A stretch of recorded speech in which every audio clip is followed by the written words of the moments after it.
नमस्कार दोस्तों, welcome to this video. आपका इस सीरीज में स्वागत है जिसमें हम सीख रहे हैं कि ट्रेंड ट्रेडिंग कैसे करते हैं RSI reverse divergence strategy use करके।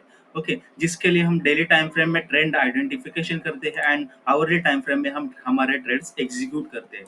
ठीक है, आपको आरएसआई रिवर्स डाइवर्जेंस स्ट्रैटेजी के बारे में पता नहीं है तो आप इसका एक्सेस ले सकते हो। ठीक है, ये एक ई बुक है जिसमें मैंने स्टेप बाय स्टेप बताया है कि कैसे हम RSI reverse divergence strategy use करके ट्रेडिंग कैसे कर सकते हैं। ओके, अभी ये एक तीसरा वीडियो है। पहले मैंने एयूडी कैड में दिखाया कि डेली टाइम फ्रेम में आइडेंटिफाई कैसे करना है ट्रेंड एंड हाउरली टाइम फ्रेम पे ट्रेडिंग कैसे करते हैं। उसके बाद सेकंड वीडियो मैंने एयूडी सीएचएफ में बताया जिसमें मैंने अप ट्रेंड आइडेंटिफाई किया था एंड ट्रेड्स भी आइडेंटिफाई करके बताए थे। अभी ये एक थर्ड वीडियो है जिसमें हम एयूडी जेपीवाई का एनालिसिस करेंगे।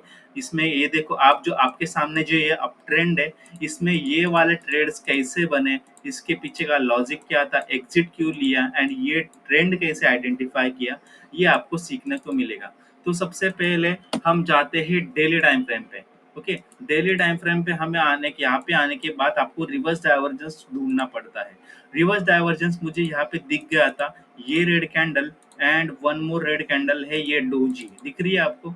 ये दो रेड कैंडल के बीच में आरएसआई रिवर्स डाइवर्जेंस बन गया था, इसलिए मैंने इसका high and low point mark किया। एंड अगले दिन यहाँ पे अब जब भी इसने हाई ब्रेक किया प्रीवियस कैंडल का, इसका मतलब यहाँ पे अप ट्रेंड कंफर्म हो गया। अप ट्रेंड कंफर्म होने के बाद हमें क्या करना है, हमें 1 आवर टाइम फ्रेम पे सिर्फ बाय सेटअप ढूंढने हैं। बाय मतलब रिवर्स डाइवर्जेंस के बाय सेटअप, जिसे हम पॉजिटिव रिवर्स डाइवर्जेंस ऐसे बोलते हैं। ओके, तो अभी हम जाते हैं पीछे साइड जहाँ पे हमें रिवर्स डाइवर्जेंस दिखा था। यहाँ पे देख लो, ये हाई पॉइंट है, ये लो पॉइंट है, यहाँ पे एंट्री ट्रिगर हुई हाई पॉइंट पे, करेक्ट है। इसका मतलब अप ट्रेंड यहाँ से शुरू हो गया है। यहाँ से हमें सिर्फ बाय अपॉर्चुनिटी ढूंढनी है। तो सबसे पहला ट्रेड मुझे यहाँ पे दिखा था।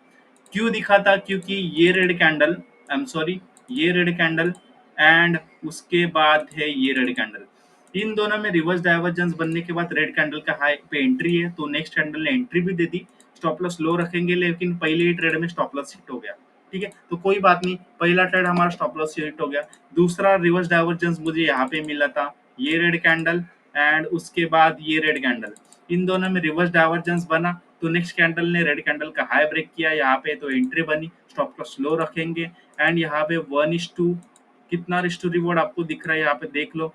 एंड यहाँ पे एग्जिट क्यों किया है, इसके पीछे का रीजन ये है क्योंकि यहाँ पे 60 को रजिस्ट करने आया था, 60 के पास आया, तो इसलिए हमें ये ट्रेड एग्जिट करना पड़ेगा। तो इस तरह से ये है सेकेंड ट्रेड।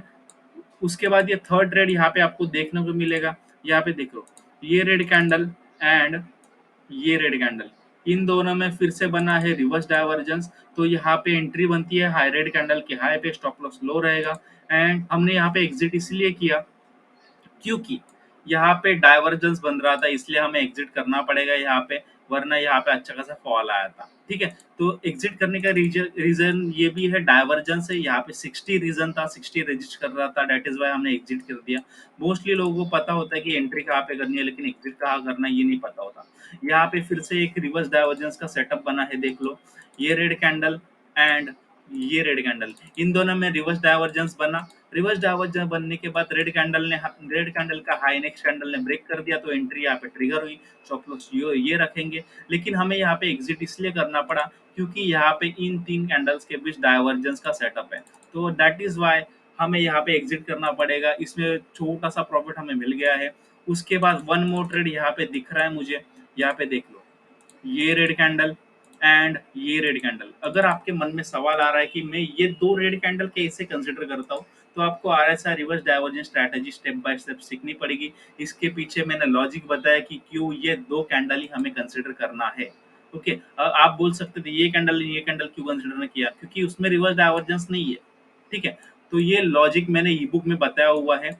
ओके, तो यहाँ पे देख लो, नेक्स्ट कैंडल ने रेड कैंडल का हाई ब्रेक किया, तो यहाँ पे एंट्री ट्रिगर हुई, स्टॉप लॉस लो रखेंगे। एंड यहाँ पे हमने एग्जिट इसलिए किया क्योंकि यहाँ पे 670 के ऊपर क्लोज दे दिया, तो डेट इज वाई इसमें अच्छा खासा 1:4 का रिस्क रिवॉर्ड है।